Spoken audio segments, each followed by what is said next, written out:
Everyone, my name is Jack. I'm a second year medical student working with Wisconsin Voices for Recovery. Here with another one of the Saturday night chats, and I'm here with Heather. So it's nice to see you, Heather. Yeah, nice to see you too. Yeah. Would you mind just kind of telling us why you initially agreed to do this interview? Well, the instructor for Wisconsin Voices of Recovery, the recovery coach training, we've stayed in contact since I did the recovery coach training. So then he kind of asked if I would be interested in, talking, doing an interview, sharing my story or what I've learned or where I'm at in my recovery. And yeah. Awesome. Well, thank you so much for being willing to do this. Um, yeah, would you mind just maybe I mean whatever you're comfortable with sharing one just who you are, your story, and your experience with recovery. Okay.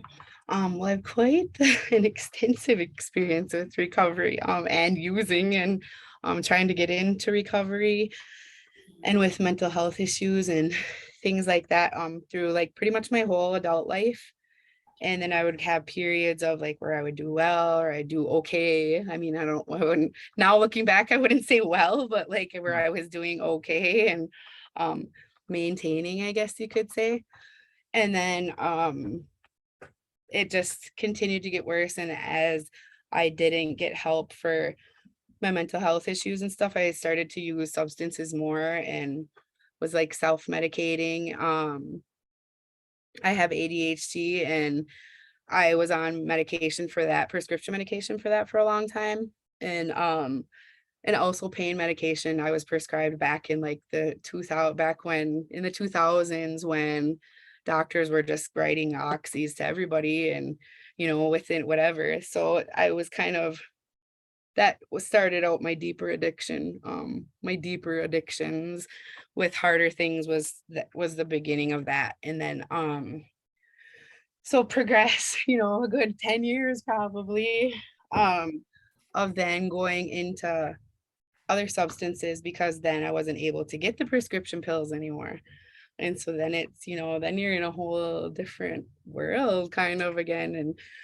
And so I got to the point where I was, selling to support my habit, to be able to maintain and like be able to, in my mind, like care for my kids and do like the single mom things, like do all these things that a mom is supposed to be able to do and whatever, and still like do it with a smile on my face. That was the thing for me, was because I had mental health issues and it was hard, like for like when I was depressed to like, I would, if I had gotten into one of the deeper depressions, it was like I was just going through the motions of getting up and feeding the kids because they had to be fed, make sure that, but then that was like the bare minimum. And then I would, be going back to bed or asking family to help take the kids and stuff like that. So then when I self-medicated, I didn't have those, So then in my mind, I'm like doing better. I'm a better mom. I'm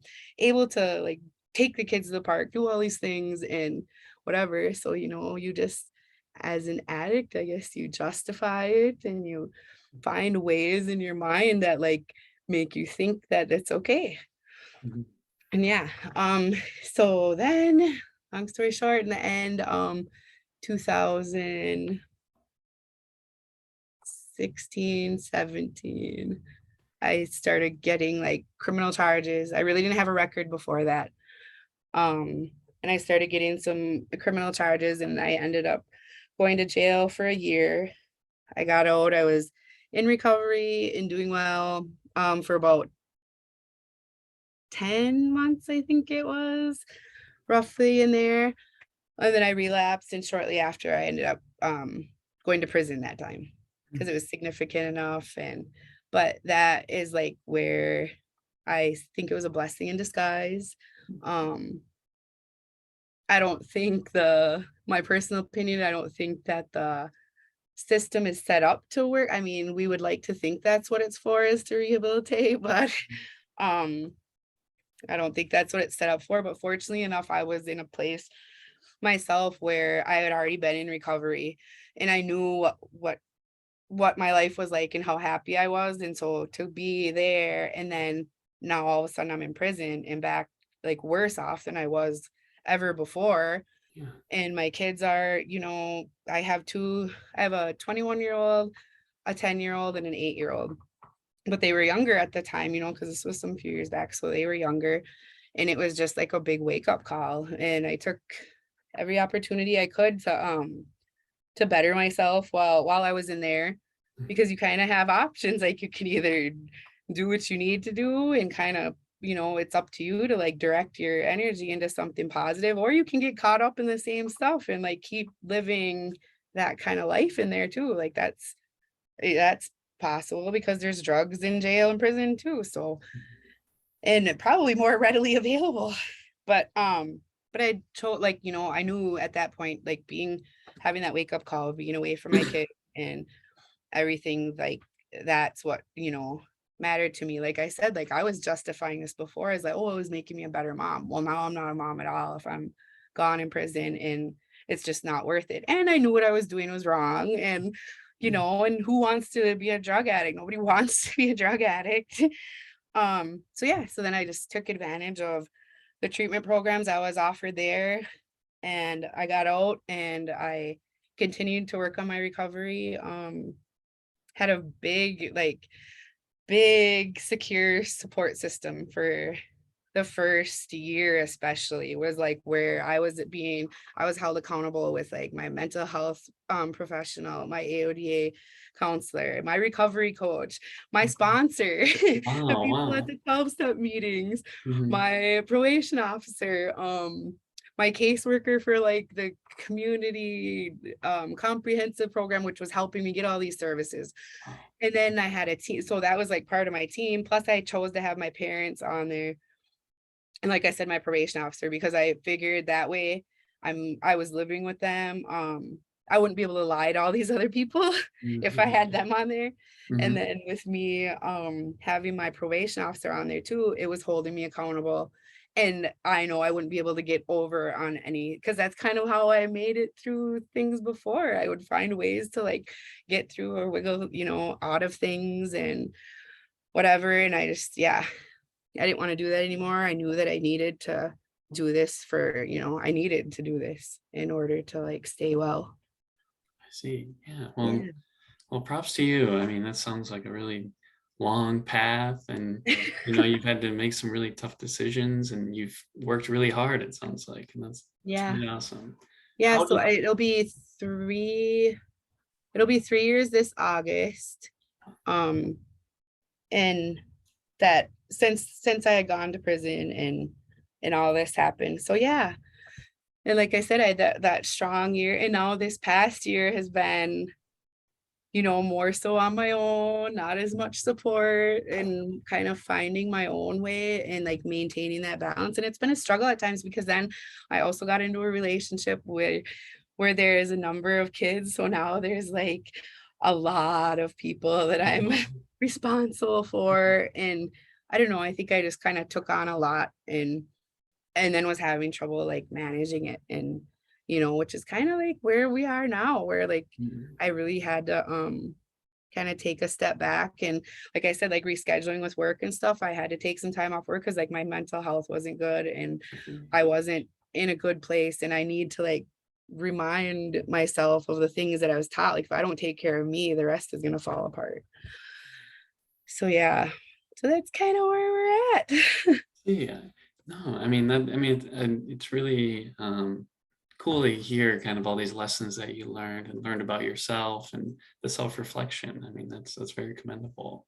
Mhm. Um, what are some maybe tips now that you mentioned in the last year you've kind of been on your own and you've been dealing with more stress, or how have you been managing that? I think uh, one of the major things is just being honest with people.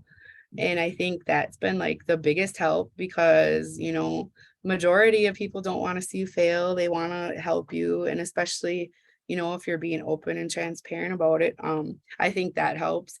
And I've had to learn to be more vocal and set boundaries, in which, like I said, like now then when out of balance, then I tend to take on more, and which then shifts it even more. And so that's something, like, I guess it's just like they say, it's a journey. You're going to keep learning, you're going to keep, running into different things, and then learning how to like navigate through it. And it's just really been about like um self-care. Self-care is big, being honest, self-care, and then just making sure to take the time to self-reflect and do the things that, you know, which individual find like brings them joy and happiness, or the things that make them feel good, because one person's road to recovery definitely isn't going to be the same as the next person. It's kind of really individualistic.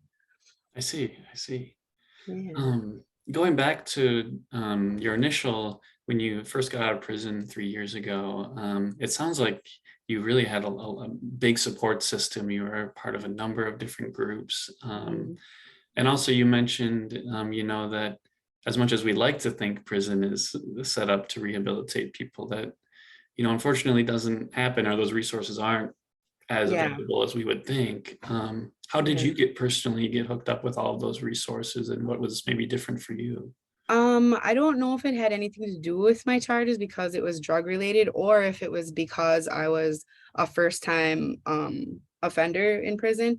But I think they offer it to everybody. Earned early release program or whatever, where then you go to a different facility where then you're in treatment to take some time off of your sentence. And it's an option, and they offer it, you just apply for it. And not everybody wants it, not everybody, it's kind of like a opportunity, um, yeah, to get out earlier, get help if you choose to. And a lot of times I think it gets taken advantage of just for the point of, okay, if I get in, like, Mhm. that's the way I saw it anyway. That was my experience, was that people wanted to get into this program because it got them out of prison earlier. I see. So it's, and but there is, like, I know I've stayed in touch with a few people that were in my program, and they're still doing well today. They've, so I mean, so it does work in a sense. Mhm. So hopefully, maybe, and this it was just in recent years. So I'm not, so maybe it's because of their changing and trying to, add more rehabilitation and treatment stuff into the correction centers. That was also a thing too, is that we started here in our county, they started a recovery pod program in the jail. So it's a separate pod in the jail where you have to apply to be there, and then you attend classes Monday through Friday, like during the day. You have homework, you have these like cognitive behavioral therapy workbooks that you work through individually and as a group. So it's just like treatment in jail, kind of, which it was like a piloting thing that they were starting. But now I as far as I know, there's a couple that might be starting in Wisconsin, and other places or whatever. But they're starting to see that that helps, that, a lot of criminal activity is a result of drug use and or mental health issues. And yeah, so it's like, if we can address those, then maybe the crimes wouldn't happen. Well, exactly, right? Yeah. Right. Yeah. In theory anyway. Mm. And I mean, it's my understanding that, getting out of prison, right, you have so many things that you now need to manage, and like whether it's, housing or transportation or finding a job. And I imagine it can be tough, right, to, like, if you have a substance use problem, prioritizing that as well. Like, how did you Mhm. manage all of these things that you all of a sudden needed to manage after you got out? I think this last, or in recent times, whatever, was like it just got drilled into me that your recovery has to come first. Mm. Like above anything. It has to be like above your family, above your everything, above yourself. Like your recovery has to come first, because when you're an addict and or you have substance use issues, mental health issues or whatever, if you don't put your recovery first, Mm. then you don't have the rest. I you know. see. Yeah. So I think that's like the main, like I find myself telling myself that, like, even if I try to justify things, or if my thinking, like, a lot of times I have to like play it forward and be like, tell myself and just be like, no, your recovery needs to come first. Like, you can justify doing this or having to do this, or, oh, this was important, like, which I've been doing for the last few months, like, oh, well, my family and the kids and this, that, and whatever. But like bottom line is I need to keep reminding myself that my recovery has to come first. Yeah, that makes total sense. Mhm. Um, how did you first get hooked up with Wisconsin Voices for Recovery? It was off, they were offering a recovery coach training here in our community. I see. And I live here on a reservation in northern Wisconsin in Lac Flambeau, where substance use is a big issue here. And then of course at the thing with resources everywhere, there's not enough resources for people that need them and just the difficulties and stuff. And there's more and more people in our community that are getting into recovery and wanting to help each other. And then I just thought that that would be good. And I get along with like I think everybody around, in my community. Like I'm pretty friendly and nice to everybody, Yeah. and everybody knows me. And unfortunately, everybody knows, what I've done and where I was and whatever, because we are a small community. So Mhm. it's not like it's a secret. And I just figured like this was a way for me to learn how to use my experience to try to help others Yeah. kind of in a more formal, organized way, and which was good to learn because there's some things you should and shouldn't do, and you know, stuff like that. Oh, yeah. That's okay. Sorry, that wasn't him. Oh, no problem, no problem. Would you mind just telling us a little bit more about what recovery coaching is and everything that that entails? Well, recovery coaching and like is kind of, in my eyes, like a sponsor, like like a 12-step sponsor would be. Okay. And but yet with the recovery coaching, it's more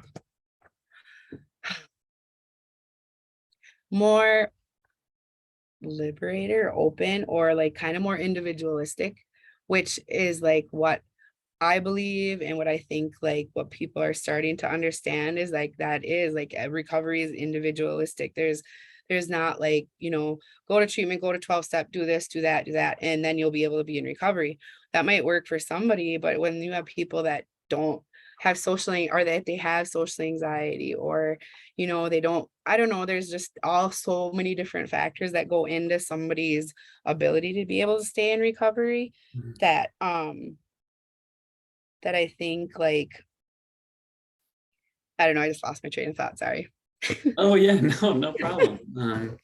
Yeah, I mean, it sounds like there, as you were talking, just in terms of the individual person, there can be so many different factors, right, that play a role. And Yeah, and oh, that's what I was gonna say, yeah, so then I thought that, like, this would be a good way, um, because I guess in my opinion is, like, as long as somebody's quality of life is improving, and as long as they're living a better quality of life that they're okay with, then let's help them get them to that point. That may not mean they're completely, off of every substance there is or whatever.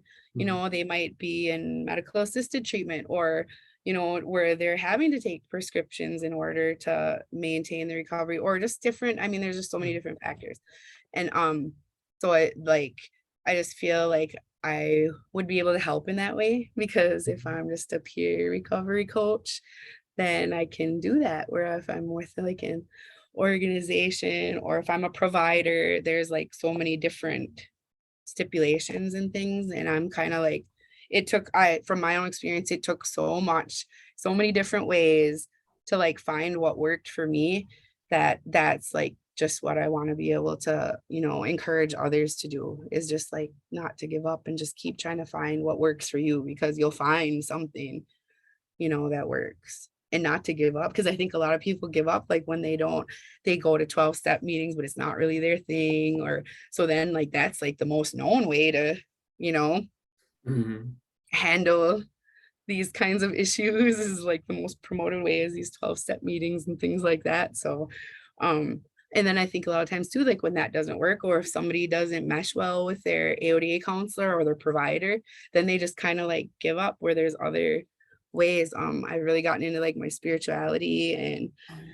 energy, like therapy and healing and stuff too, like all natural ways of, kind of coping. And that was a big thing, like I said, like with my mental health stuff or whatever, it's like trying to learn to live life without these substances. So you have to find other ways of finding that peace of mind and balance and stuff. So I think that's been a big thing too.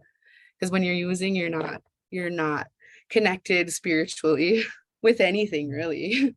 Yeah, And our belief system is like when you're using alcohol and drugs, it's like takes your spirit away. I see. Yeah. Mhm. And I was going to ask about that. And in what way has your culture, customs, or spirituality kind of impacted your journey and maybe frame things? I think like now looking back on it, I think majorly when I drifted away from it, that's when it was easier for me to fall into like the negative things. And so now since I've gotten out this last time, it's become huge. Like that's I remembered how good I used to feel when I was younger. And I would be, going to powwows and ceremonies and things like that. And just, using the medicines daily. But I hadn't done that for so long since I was like in early adulthood and whatever. And so I do that. I use the medicines. I pray a lot, pray. And yeah, I think like spirituality is huge. I think that our culture is probably, well, I'm biased, but I'm gonna say like it's the best in terms of helping people that need to be in recovery, I think, because it's about finding that balance and like where you're missing things and finding that balance and maintaining that balance. I see. And that's where I think like a lot of people that have substance use issues and mental health issues, that's the problem is like you can't, you don't know how, or you can't, or you haven't learned the skills to be able to like maintain that balance. I see. I see. Mhm. Wow, that's really beautifully put. Oh, thank you. So I know you did mention like some people when they're going through recovery, if they don't get along with their AODA group, or they can maybe think that that's the only option to them. What were some resources that were helpful for you for trying different options, or something that you would recommend to people that maybe? I know there's some apps that I use early, like when I first got home, because like I said, since we're a small community, I for a long, probably the first like I want to say like 6, 7 months, it helped because of COVID was kind of going on or whatever. But for the first like 6, 7 months, I didn't actually the first almost year, I didn't go into our grocery store. We have another town that has like Walmart and whatever, like a ways away. And I would go there if I had to, like to help do some shopping and stuff, but I kind of isolated myself and didn't want to be around too many people because there were so many people that I used to use with or that would, and I was scared that it might trigger me or make me might want to use or something like that. So I kind of like isolated myself a little bit. But like the I don't know what was the question. I'm sorry. I keep rambling and then Oh, no, no. Just talking about like other resources available to yeah. people. Yeah. Yeah. So then like with the meetings, like since this is a small area and then just different whatever barriers and stuff. And like in our community, there were a couple of meetings that were offered 2 nights a week or whatever. But then you have, other times when so I explored some apps. There was like a in the room app, I believe, something about meetings, and it's like a resource for not only like substance use, but really anything.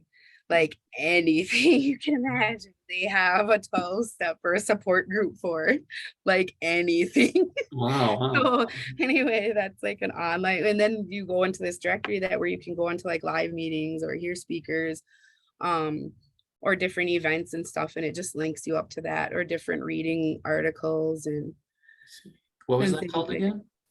in the rooms is one of them.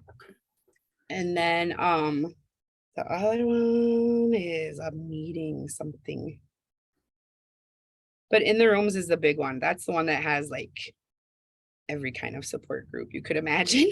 I see. And that's like just anyone can use that. And Hmm. I see. Yeah, Neat. because I'm finding out too, like recovery is not just about substances. Like it's pretty much you're changing your whole life and you're living a life that you didn't know how to live before, really. Yeah. So like I said, like now they're using the term recovery for people that just have mental health challenges and um things like that. So it's not only for substances. And I think it's just kind of like becoming a way of life, like where you're on this like healing journey to like better yourself. Yeah, I mean, that makes total sense, right? I mean, Mhm. we try to, at least in medicine, like try to think that we treat the whole person and that every aspect can contribute to any individual problem, right? It Like substance definitely does. use. And so Yes. And as a doctor, keep that in mind. And it yeah. all ties together. Energy and everything. If the energies aren't flowing and stuff, then it's Yeah. gonna affect the health and come out in pain and all kinds of other things. Yeah, and I was going to ask, just any advice for whether it's a medical professional or a family member helping someone with recovery, maybe some important points that you would maybe recommend. I think would to just be able to stress that like that there's a way to like come out of it. Like there's a way, it's just a matter of like finding that way and then um putting the work in really, it's not easy, but it's worth it. Like I used to hear that all the time when I first like there's all these cheesy cliches that they say or whatever, but they're so true. It's so true. Yeah. Yeah. Yeah, that makes a lot of sense. Um, what resources would you recommend to people maybe just starting out on their recovery journey? Definitely Wisconsin Voices of Recovery. Awesome. I'm like big on promoting, yeah, I think like any kind of peer support or anybody with lived experience, I think is probably a good person that somebody in the beginning should kind of connect with, like somebody that's, stable enough in their recovery, but has lived through that experience. Because I feel like in my experience, when I felt like nobody understood, and from what I hear, other, people with these issues feel like nobody understands like what I'm going through or, like that. So yeah. Yeah, and I think that makes total sense. I mean, you mentioned a couple of times like the importance of community and how even, it sounds like culturally where you're from, community is a really big part of that and being able to rely on that. That's Yeah. And then I guess I would just like, I would suggest, like I said, for me, I think that accountability or having multiple people to hold me accountable, because as addicts, like, you know, there's some of the smartest people you'll know. They'll figure they'll figure out how to get something done or do this or that, like hell, high water, whatever, yeah. So it's not like these are a bunch of unintelligent people. Mhm. And yeah. Any tips for people, because obviously with recovery it's up and down and people maybe restarting their recovery journey. Any tips there? Just just to keep being aware and not give up and not, I think that there's a lot of shame that goes into like relapsing or things like that. But it's just something that happens, and we're all on a journey and we're all trying to like deal with life and in the best way we can. And I think that like a lot of times people with substance use issues, they've been beating themselves up for a long time. Cause like I said, nobody wants to be a drug addict. And when you're a drug addict, and you don't feel good about yourself. So I think like that, not having shame in it or not putting shame on it and just saying like, sometimes this is what happens. And then we get up, we brush ourselves off and keep going. Or we could try to look at like where I was losing that balance, or where things, where do I need to step back from in order to like be where I need to be. I see, I see. Any or what are your personal goals for the future, whether it's recovery related or family or, on your own? Well, I merged families. Like I said, I'm in a relationship now for the first time in a really, really, really long time. So we have a big family. It's super challenging, but it's super rewarding. So, And I'm really happy. So like I'm looking forward to that chapter of my life. And then I also I got involved with some local coalitions and stuff. And then that ended up kind of leading to a job opportunity with the suicide prevention, which then kind of ties into mental health. And I just feel like that's where I can make a difference. Just because I can relate and I know like, and I just feel like advocating for that and for the resources or trying to fill those gaps, reaching or and continuing to reach the people that need it. Yeah, that's my goal. So I'm not sure. We'll just, try to live in the moment, and that's what they teach you too. Stay, we're just in today. We can't worry about tomorrow. We Yeah, just stay in today. that's amazing. That's amazing. Mhm. You did mention something that I forgot to ask about. In terms of mental health, I think a lot of people or substance use and mental health go along very, very closely. And as you mentioned, you felt like you were self-medicating, and which in terms of, or when did you realize that like you needed or to seek mental health treatment, or that you maybe had a mental health problem alongside substance use? I would say like maybe, well, I didn't get diagnosed with ADHD. I didn't get like any diagnoses until I was like late 20s, early 30s. I'm 43 now. Mhm.